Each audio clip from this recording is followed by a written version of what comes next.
and welcome again to Secrets to Wellness. Habari za jioni na karibuni tena katika mfululizo wa mada zetu za siri ya afya bora. Now I know some of you are following our prescriptions Ninajua kwamba baadhi yenu wameshaanza kufuata tiba yetu because I had someone tell me today kwa sababu nimekuwa na mtu ameniambia leo that they took one of those hot and cold showers. alienda akaoga na maji moto akamalizia na maji baridi. And they said they felt so Na good. baada ya hapo walikiri kwamba walijisikia vizuri. So you keep following the principles of health, Kwa endelea kufuatilia kanuni za afya and God will bless you immensely. na Mungu atakubariki kwa njia kubwa sana. And you will truly live longer, healthier, and happier. Na utaishi maisha marefu yenye furaha yenye umri mwingi. Now tonight we're going to talk about exercise. Leo tunaenda kujifunza kuhusu mazoezi. Exercise is a law of life. Mazoezi ni sheria ya maisha. It's very Ni important. muhimu sana. And exercise is a prescription coming right from the Garden of Eden. Ni tiba mazoezi ambayo ni tiba tulipewa kutoka katika bustani ya Eden.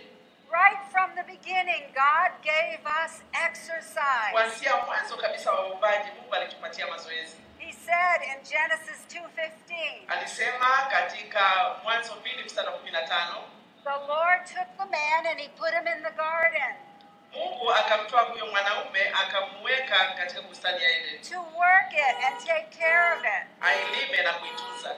So God knew right from the beginning Kwa hiyo Mungu alijua kuanzia mwanzo that we needed daily kwamba exercise. tunahitaji mazoezi ya kila siku. So we need to keep Kwa hiyo exercising. tunatakiwa tuendelee kufanya mazoezi. And there are many studies that have been done, Kwa hiyo kuna tafiti nyingi ambazo zimefanyika. and CBS Television News Kia CBN, shirika la habari la CBS liliripoti, has reported from the disease prevention walitoa taarifa kutoka katika kituo cha kukinga maradhi, that physical inactivity kuto kufanya mazoezi is related to more than 5 million deaths around the world. kunahusishwa na vifo milioni 5 kwa mwaka mmoja dunia nzima. Now that's even more than smoking. Hiyo ni zaidi hata ya vifo vinavyotokana na kuvuta sigara. And the survey reported Na that tafiti zimeripoti kwamba only 20.6% of the people had the recommended exercise. 20.6% ya watu duniani kote peke yake ndio wanaofanya mazoezi yale yanayotakiwa. So a very small percent Kiwango kidogo sana cha wanadamu is doing the recommended amount of wanafanya tu kile exercise. kidogo tu ambacho angalau ndicho kinachotakikana.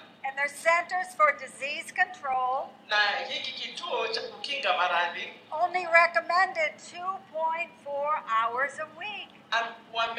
wameshauri kwamba angalau tu ufanye mazoezi masaa 2.5 kwa wiki. Now that's only 30 minutes a day. Ina maana dakika 30 tu kwa siku.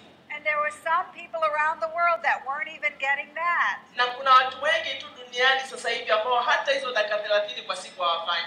Now Ralph Waldo Emerson, an author, Huyu mtu anaitwa Ralph Waldo Emerson, said this: yeye alisema hivi: when you've worn out your shoes unapokuwa umechakaza viatu vyako and the strength of the shoe leather na vile nguvu ya kile kiatu chako is passed into your body, inaingia katika mwili wako, I measure the number of shoes you go through and your health. anapima viatu vingapi umevaa ukachakaza na nguo zako, And the number of hats and clothes ni you wear kofia out. ngapi umevaa na nguo ngapi umechakaza. Huo ndio afya yako ilivyo. So it's good to wear out a pair of shoes. Kwa hiyo ni sawa uvae viatu vyako lakini uvichakaze, It vitumie. shows you're doing some Ina walking. maana unafanya kitu fulani.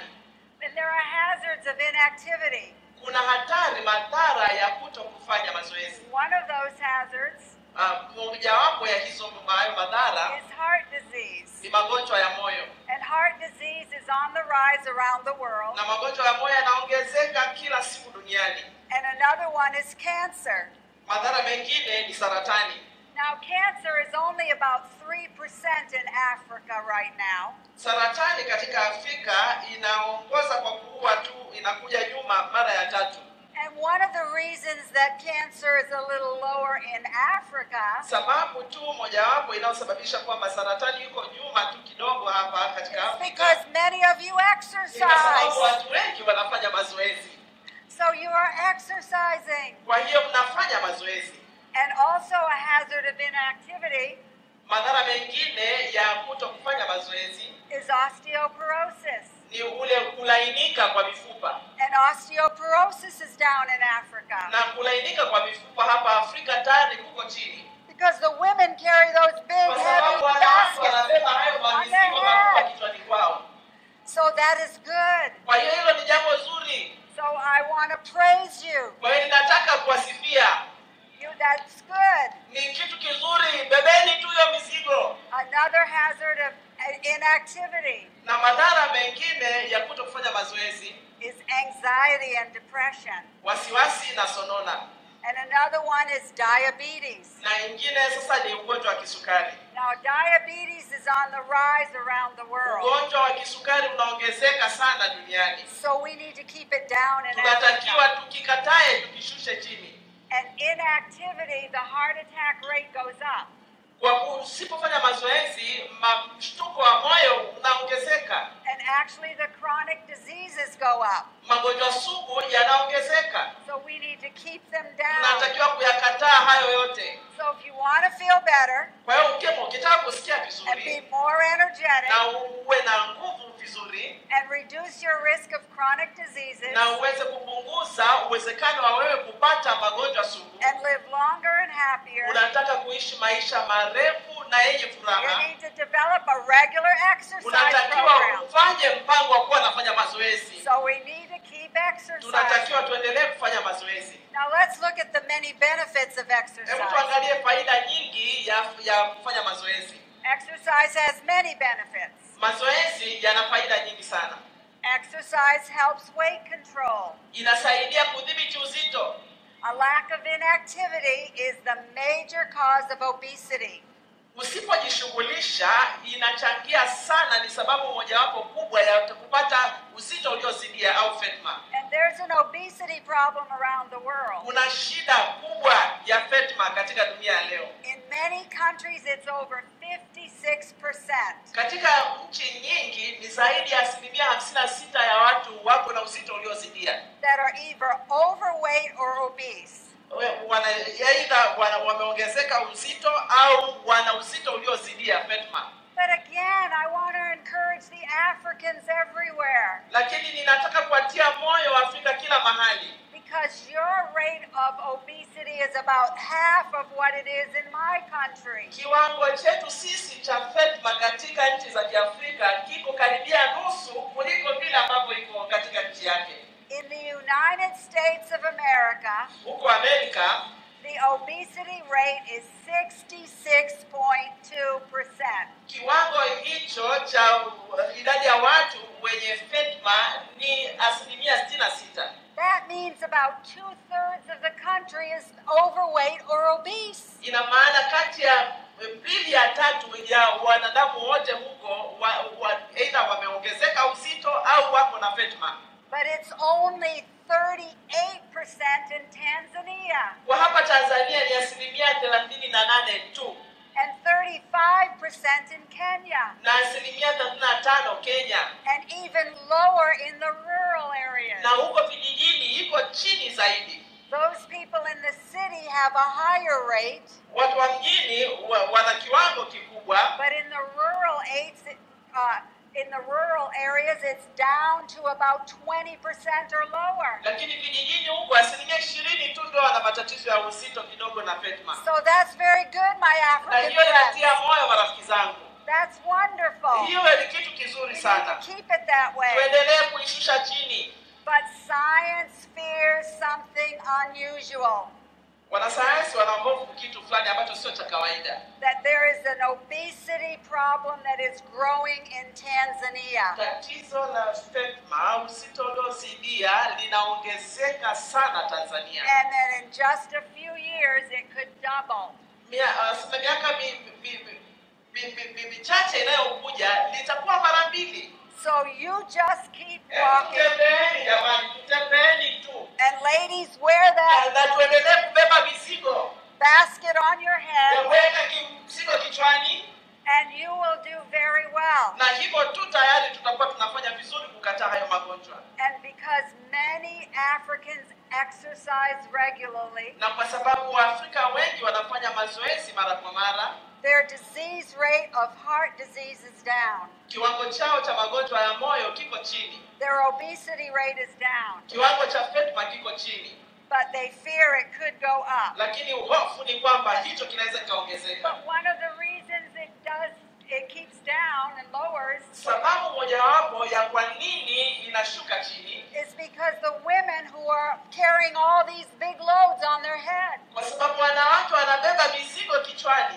And exercise increases the muscle mass, Na unapofanya mazoezi inaongeza misuli, raising your metabolic rate. inaongeza mchakato wa chakula unachokula. And this enables you to burn more fat. Inasaidia kwako kuunguza mafuta. So look at the calories we burn with certain exercises. Hebu tuangalie kiwango cha kisiojoto tunacho kichoma wakati tunafanya mazoezi. Women, if you're swimming, Wanawake wakiogelea, then you burn 114 calories wanachoma kisiojoto 114 in just 30 minutes. kwa dakika 30 peke yake. And men burn 144 Na calories. wanaume wanachoma kisiojoto 144 kwa dakika 30.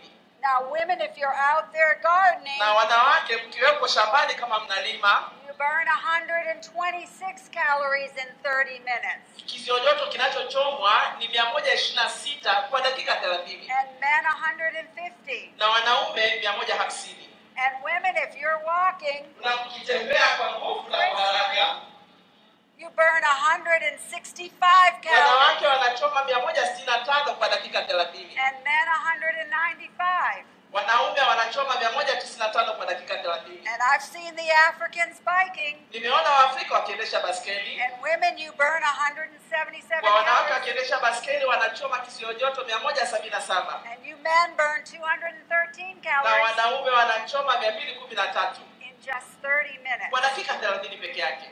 So exercise helps our weight control. Kwa hiyo mazoezi yanasaidia sana katika kudhibiti uzito. And exercise reduces the risk of chronic diseases. Na mazoezi yanasaidia kupunguza madhara ya magonjwa sugu. The guidelines for the Centers for Disease Control and Prevention Kituo hicho cha kuzuia magonjwa demonstrates that regular exercise kimetoa mwongozo kwamba mazoezi ya mara kwa mara cuts down the risk of heart disease, inapunguza magonjwa ya moyo, diabetes, magonjwa ya kisukari and even certain cancers. na aina fulani za saratani. You see, exercise and physical activity Kufanya mazoezi na kujishughulisha deliver oxygen and nutrients to the cell inapeleka virutubisho pamoja na oksijeni katika seli zetu, and helps the whole cardiovascular system na inasaidia mfumo wote wa moyo work more efficiently. unafanya kazi vizuri. And exercise decreases the risk of certain cancers, Na mazoezi yanasaidia kupunguza hatari ya kupata aina fulani ya such saratani, as breast cancer, kama saratani ya matiti, colon cancer, saratani ya matumbo prostate na cancer. saratani ya tezi dume. And the National Cancer Institute Chuo hiki cha taifa cha saratani reported that physical activity kimetoa taarifa kwamba kujishughulisha is linked to a 50% less lower risk of getting cancer. unasababisha tu kupunguza kwa 50% saratani ya matumbo. Now that's significant, my Hicho ni friends. kitu kikubwa sana.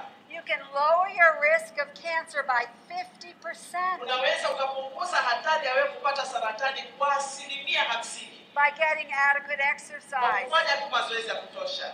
And Harvard University Medical School Na chuo kikuu cha Harvard did a study of 200,000 women walifanya utafiti kwa wanawake 200,000 for 30 years. kwa miaka 30. And they showed that if just by getting 30 minutes a day, Wakaonyesha kwamba ukifanya tu mazoezi kwa dakika 30 kwa siku you could lower your risk of heart disease and stroke. Unaweza ukapunguza hatari ya wewe kupata magonjwa ya moyo na kiharusi. And diabetes Na too. magonjwa ya kisukari. By 30 to 40%. Kwa asilimia 30 mpaka 40.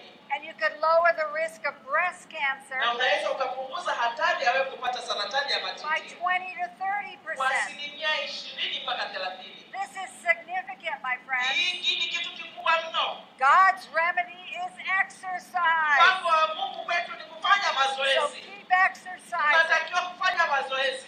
Exercise helps reduce the detrimental effects of stress Mazoezi yanasaidia kuondoa madhara ya msongo and helps depression. na yanasaidia sana kwenye sonona. Exercise is a stress reliever. Mazoezi ni namna nzuri ya kukutuliza. It bumps up the brain's feel-good neurotransmitters.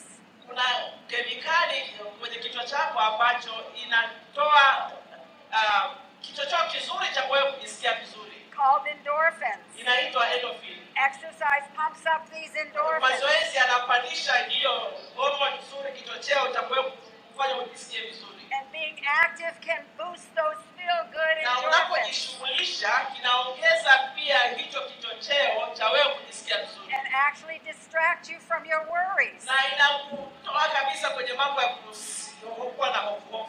And Harvard studies find that the single most effective tool to battle depression is exercise. Na chuo kikuu cha Harvard kimefanya utafiti kikagundua kwamba kama kuna chombo kimoja kizuri cha wewe kuondoa msongo ni mazoezi. And they did studies in the United Kingdom. Na walifanya utafiti huko United Kingdom. And they reported it on Mail Online. Wakaripoti katika hicho kigazeti ambacho wanakitoa kwa mtandao. In May of 2017. Mei tarehe 17 mwaka 2017. And they said it's official. Na wakasema sasa ni hakika ni dhahiri. You can walk away your stress. Unaweza ukatembea mpaka hiyo msongo ikaondoka. Scientists discover that even a stroll can soothe the brain. Hata wanasayansi wamegundua kwamba huko kutembea tu kwenyewe kuleta utulivu katika akili. And walking briskly or jogging, Na unapotembea kwa nguvu na kwa haraka au kukimbia polepole, soothes the neurons in the brain. kunatuliza ubongo, seli za ubongo. And these neurons helps with stress, anxiety and depression. Na hizi seli za ubongo zinaondoa hizi huzuni, hisia ya huzuni katika mwili wako. So scientists have found Kwa hiyo wanasayansi wamegundua kwamba that going for even just a walk, unapokwenda tu kutembea a very brisk walk, au ukitembea kwa nguvu zaidi, can calm you down inaweza kukutuliza and actually lower depression. na ikaondoa sonona. It can relax all the senses. Na ikakutuliza hisia zako zote. Soothing neurons are activated in the brain when we walk. Inasababisha mtulizo katika seli za ubongo ambazo wakati tunapokuwa tunatembea Or when we jog. au tunapokimbia mdogo mdogo Or when we au run. tunapokimbia sana. So we need to walk. Kwa hiyo tunatakiwa kutembea. We need to jog. Tunatakiwa kukimbia kidogo kidogo au kutembea. And we will ease stress, Na tutaondoa msongo, anxiety, hofu and depression. na sonona. So regular exercise can boost your mood Kwa hiyo unapofanya mazoezi kila siku yanaweza yakasababisha ukawa na and furaha, make you feel better. ukajisikia vizuri. Physical exercise stimulates various brain chemicals, Mazoezi ya mwili yanasababisha kemikali fulani katika ubongo and it actually leaves you feeling happier. ikusaidie ujisikie vizuri, mwenye furaha. So we need to get Kwa hiyo moving tunatakiwa tuendelee to kutembea, manage stress. tuendelee kutembea kuondoa msongo. We need daily exercise. Tunatakiwa mazoezi ya kila siku. Plato, a philosopher, said this: Plato, filosofa huyu, amesema hivi: lack of activity destroys the good condition of every human being, kuto kujishughulisha kunaharibu hali nzuri ya kila mwanadamu. while movement and physical exercise Wakati ambapo ukiwa unatembea na kufanya mazoezi, preserves it. inairudisha hiyo hali njema. So exercise is so important. Kwa hiyo mazoezi ni muhimu sana. And have you thought taught about the fact that exercise helps reduce chronic pain. Na kwa sababu tayari tumeshaona kwamba mazoezi kumbe yanapunguza maumivu. Now, when people get a little older, watu wanapokuwa wazee kidogo, they have some chronic wanakuwa pain. na matatizo ya maumivu sugu. But exercise helps. Lakini mazoezi kumbe yanaondoa. So I make sure I can touch my toes. Ndio maana kila siku najitahidi angalau nishike kidole changu. Because I need to keep exercising. Kwa sababu natakiwa niendelee kufanya mazoezi. To keep exercising. Kuendelea kufanya mazoezi, simngepiga makofi mbona nyinyi hamfanyi?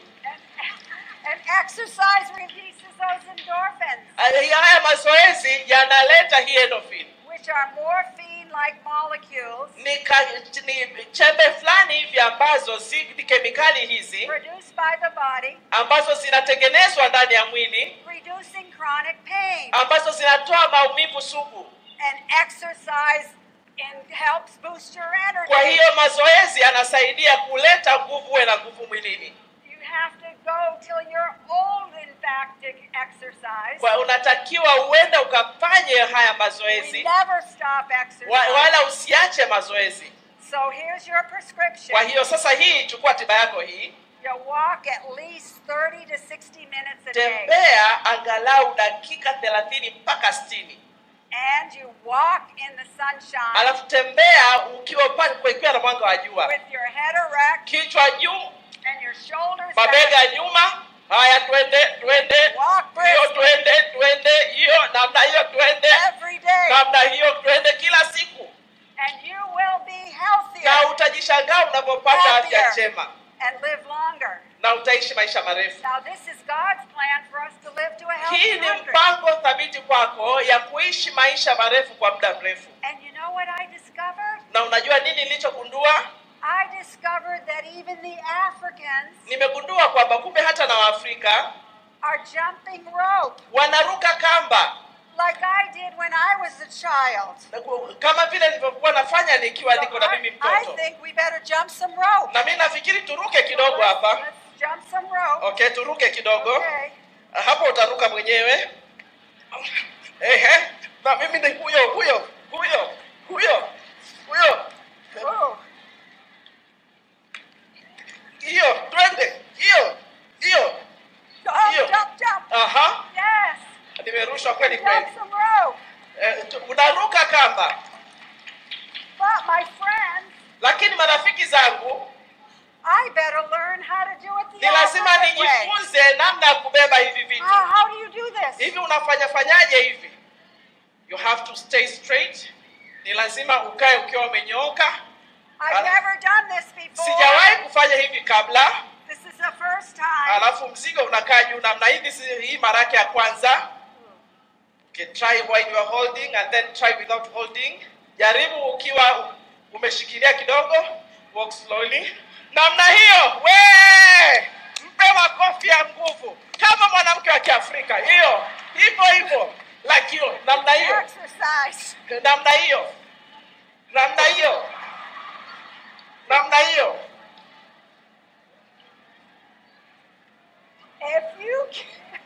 Naona? If you keep exercising Na ukiendelea kufanya mazoezi with this on your head, na wakati una mzigo kichwani, then you will live longer. na utaishi maisha marefu. Because this is weight bearing. Kwa hiyo beba mzigo huo. Okay. Twende. Tuendelee kubeba. I must try it. Na ngoja nijaribu bila kushika. Namna hiyo. Namna hiyo, weka makofi ya nguvu kabisa jamani. Hivyo. Oh. Ameweza. This is good. Inakaa vizuri. My friends. Hiyo ni sawa kabisa. Hiyo tumeweza. I will learn. Na nitajifunza. How to do it the African way. Nitajifunza Kiafrika, nitajifunza kabisa. So God bless you. Kwa hiyo Mungu awabariki sana. As you follow God's Kwa way. jinsi mnavyofanya mpango wa Mungu. Because it's the best way. Kwa sababu huu ndio mpango sahihi. Mungu awabariki sana. Oh, I shouldn't have done that last.